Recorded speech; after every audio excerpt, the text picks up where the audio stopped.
जय हिंद दोस्तों, welcome back to A to Z study. दोस्तों, आज मैं आपके लिए रिफ्रैक्शन ऑफ लाइट यानी कि प्रकाश का अपवर्तन से क्वेश्चन लेकर आया हूँ।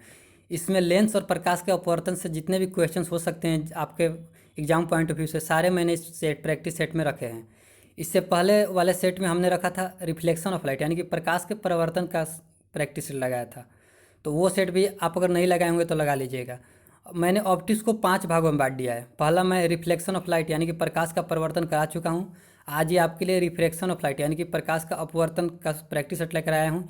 इसके बाद मैं डिस्पर्सन ऑफ लाइट और प्रिज्म से क्वेश्चन लाऊंगा, फिर उसके बाद ह्यूमन आई से, और लास्ट में ऑप्टिक्स 5.0 में मैं आपके लिए मॉडरेट लेवल के सारे क्वेश्चंस लेकर आऊँगा जितने भी ऑप्टिक्स से हो सकते हैं।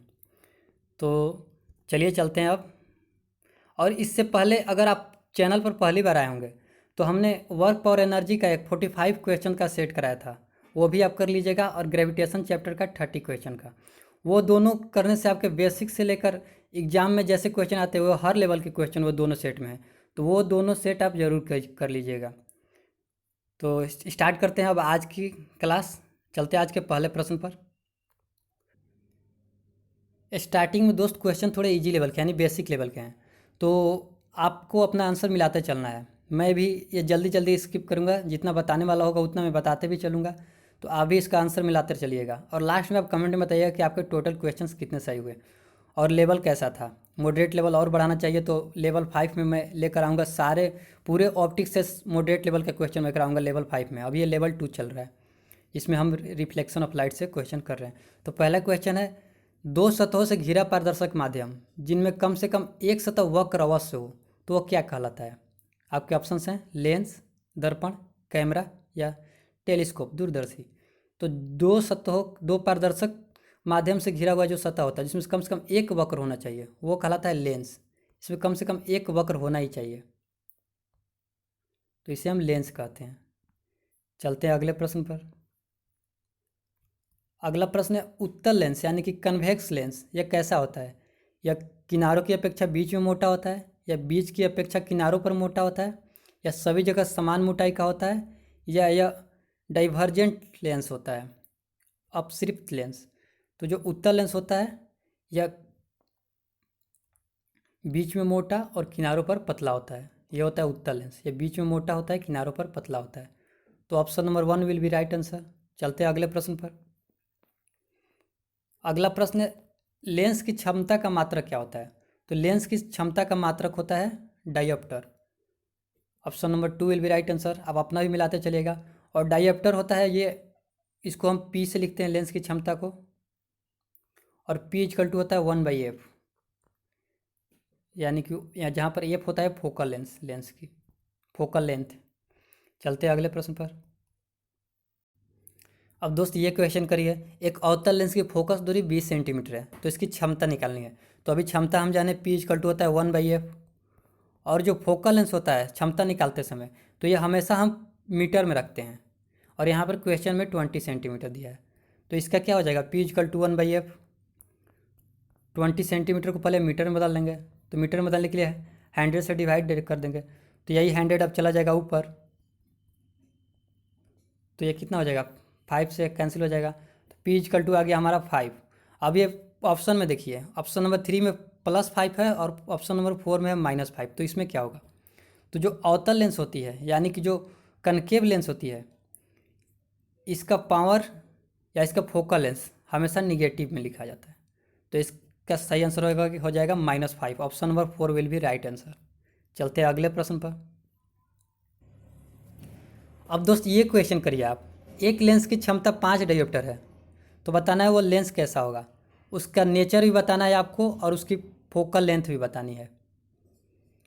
तो एक बात तो क्लियर है, यहाँ पर ये प्लस में दिया हुआ है लेंस की पावर, तो जब प्लस में है तो ये तो क्लियर है कि ये अवतल लेंस हो नहीं सकता है, या कनकेव लेंस तो हो नहीं सकता है। तो इसमें कनकेव लेंस दिया है, तो ये ऑप्शन कैंसिल हो गया। फिर ऑप्शन नंबर 3 इसमें भी दिया है अवतल लेंस कनकेव लेंस, तो ये भी कैंसिल हो गया। अब बताइए कि इसका सही आंसर क्या होगा। आप ऑप्शन नंबर 2 सही होगा या ऑप्शन नंबर 4 सही होगा। पी इक्वल टू होता है 1/f, और यहाँ पर एफ हमारा दिया हुआ है 5 डायोप्टर, पी दिया हुआ है 5 डायोप्टर, तो आपको एफ निकालना है। तो एफ कितना होगा, तो पी जब 5 है तो एफ कितना हो सकता है, या एफ इक्वल टू 1/5, यानी कि वो 0.2 मीटर फोकस दूरी का उत्तल लेंस होगा। Right answer will be option number 4। चलते हैं अगले प्रश्न पर। अब ये क्वेश्चन करिए आप। एक लेंस की क्षमता -2 डायोप्टर है, तो लेंस की फोकस दूरी बतानी है। इसमें लेंस का नेचर नहीं बताना है, लेकिन अगर बताना होगा तो ये लेंस हो जाएगी कन्वेक्स लेंस, यानी कि उत्तल लेंस। तो इसमें आपको फोकल लेंथ केवल बताना है। इसका फोकल लेंथ क्या हो सकता है जब इसकी क्षमता -2 है? तो P = 1/f, और P दिया हुआ है -2d, तो f हो जाएगा 1/-2। 1/-2 को हम लिख सकते हैं 0.5 metre. Option number 4 will be right answer. अगर आपने 4 आंसर बताया होगा तो आपका जवाब सही है। आप अपना मिलाते चलिएगा और लास्ट में बताइएगा कमेंट्स में कि आपके टोटल क्वेश्चंस कितने से हुए और इस प्रैक्टिस सेट का लेवल कैसा था। अगर लेवल बढ़ाना होगा तो हम बढ़ा देंगे मॉडरेट लेवल का। चलिए अगला क्वेश्चन करिए। यह है चिन्ह परपट्टी से, निर्देशांक परपट्टी से क्वेश्चन है। According to sign scheme the focal length of concave lens and convex lens कैसा होता है ये बताना है कि अवतल लेंस और उत्तल लेंस की फोकस दूरियाँ कैसी होती है, ऋणात्मक या धनात्मक। तो जो अवतल लेंस की होती है वो तो होती है ऋणात्मक, और जो उत्तल लेंस की होती है फोकस दूरी वो होती है धनात्मक। ऑप्शन नंबर 4 होगा right answer. Option number 4 will be right answer. चलते हैं अगले प्रश्न पर। अगला प्रश्न है उत्तल लेंस और अवतल लेंस की क्षमताएं कैसी होती है, उनका साइन बताना है। तो जैसे उत्तल लेंस का फोकल लेंथ होता है पॉजिटिव, तो जब फोकल लेंथ पॉजिटिव होता है यानी फोकस दूरी पॉजिटिव होती है उत्तल लेंस की, तो इसकी क्षमता भी पॉजिटिव हो जाएगी। तो ये ऑप्शन नंबर 1 या 2 में से कोई एक होगा। अब दूसरा देखते हैं, बोल रहा है अवतल लेंस की, तो अवतल लेंस की क्षमता होती है निगेटिव यानी कि ऋणात्मक, क्योंकि इसकी फोकल लेंथ भी होती है ऋणात्मक, निगेटिव। तो इसका सही जवाब हो जाएगा option number 2। Option number 2 will be right answer. चलते हैं अब अगले प्रश्न पर। अगला प्रश्न करिए आप। हीरे का अत्यधिक चमकदार दिखाई देना उसका कारण क्या है? The more glowing of diamonds is based on the flowing, कि किस लिए? वह पूर्ण आंतरिक परिवर्तन के चलते, या हीरा जो ठोस होता है उसके कारण, या फिर हीरा के टोटल रिफ्लेक्शन यानी कि पूर्ण अपवर्तन के कारण, या फिर इनमें से कोई नहीं। तो जो हीरा जो अधिक चमकदार दिखाई देता है वो दिखाई देता है पूर्ण आंतरिक परिवर्तन के कारण। Option number 1 will be right answer. चलते हैं अगले प्रश्न पर। अगला प्रश्न है एक वस्तु एक उत्तल लेंस यानी कि कन्वेक्स लेंस के सामने रखी जाती है, तो इसका बिंब कैसा बन सकता है? हमेशा वास्तविक बनेगा, ऑलवेज रियल, या ऑलवेज वर्चुअल, या रियल और वर्चुअल दोनों बन सकता है, या फिर आवर्धित बनेगा यानी कि मैग्नीफाइड बनेगा, बड़ा बनेगा हमेशा। तो ये हो गया देखिए उत्तल लेंस यानी कि कन्वेक्स लेंस। तो उत्तल लेंस में ये हो गया F1, ये हो गया F2। तो जब कोई वस्तु F1 यानी कि इसकी फोकल लेंथ से इधर रखी जाती है, कहीं पर भी इधर, तो यह हमेशा वास्तविक प्रतिबिंब बनाता है यानी कि रियल इमेज बनाता है।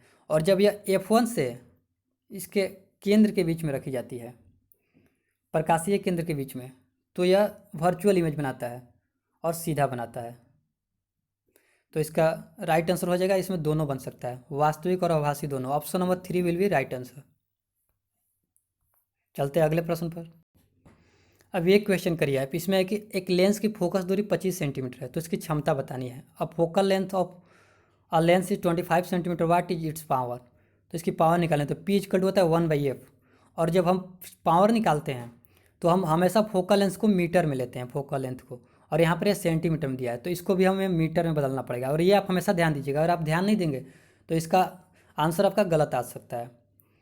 तो इसको हम मीटर में बदल लेंगे, उसके बाद निकालेंगे तो P = होता है 1/f, और 25 है सेंटीमीटर, तो इसको मीटर में बदलने के लिए हम 100 से इसमें भाग दे देंगे, या फिर ये हो जाएगा P = 100/25, तो ये आ जाएगा 4। अब 4 पॉजिटिव होगा या निगेटिव होगा ये, क्योंकि 4 ऑप्शन में प्लस में भी है माइनस में भी है, ये देखना है।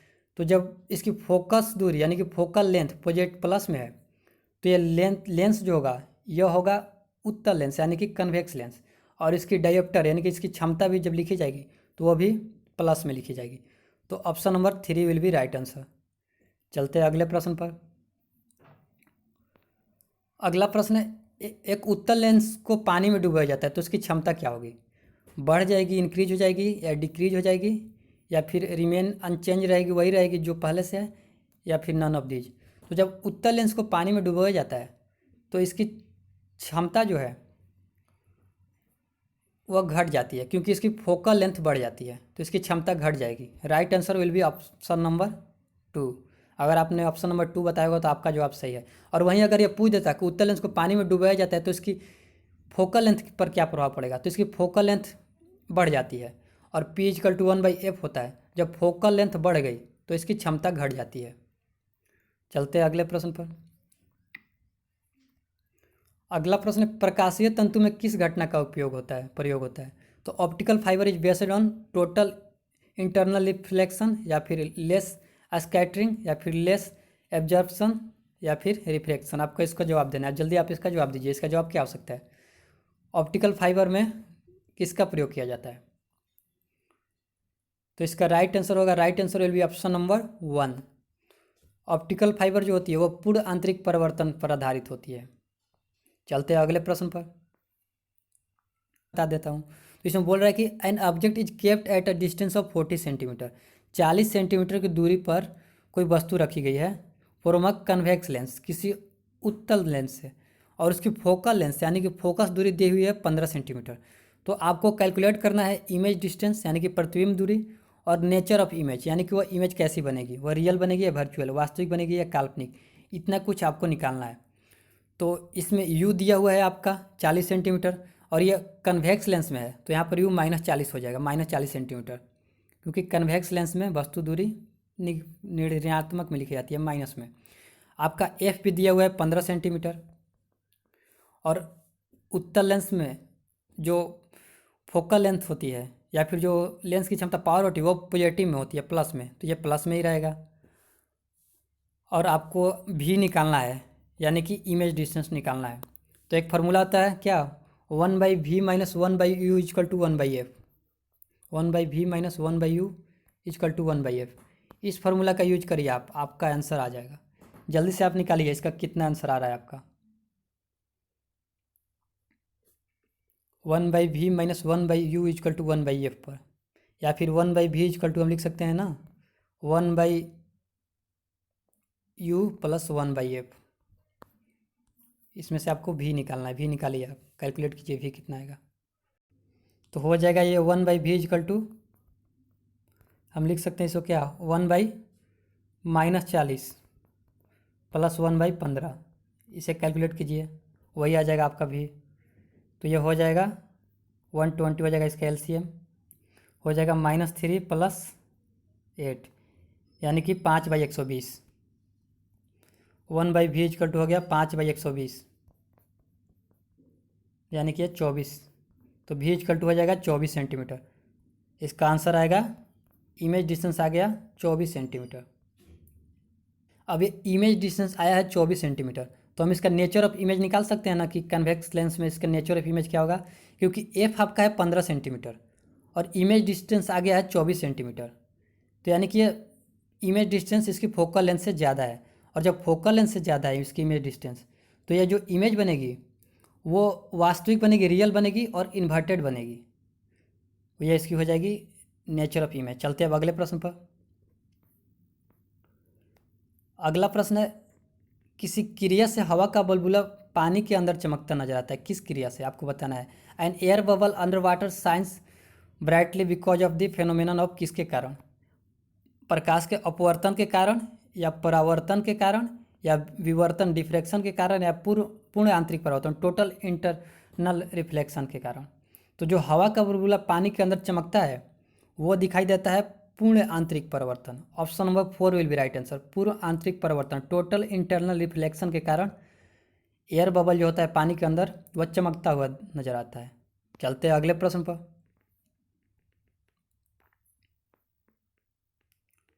अब बताना है, रात में तारे का टिमटिमाना ये क्या है, ये प्रकाश का परिवर्तन के कारण होता है, या अपवर्तन के कारण, या विवर्तन के कारण। तो जो तारा रात में टमटमाता है वो प्रकाश के अपवर्तन यानी कि रिफ्रैक्शन ऑफ लाइट के कारण टिमटिमाता है। चलते हैं अगले प्रश्न पर। इसका आंसर बताइए आप। जब प्रकाश की किरण विरल माध्यम से सघन माध्यम में जाती है तो बताना है कि वो क्या स्थिति हो सकता है उस समय।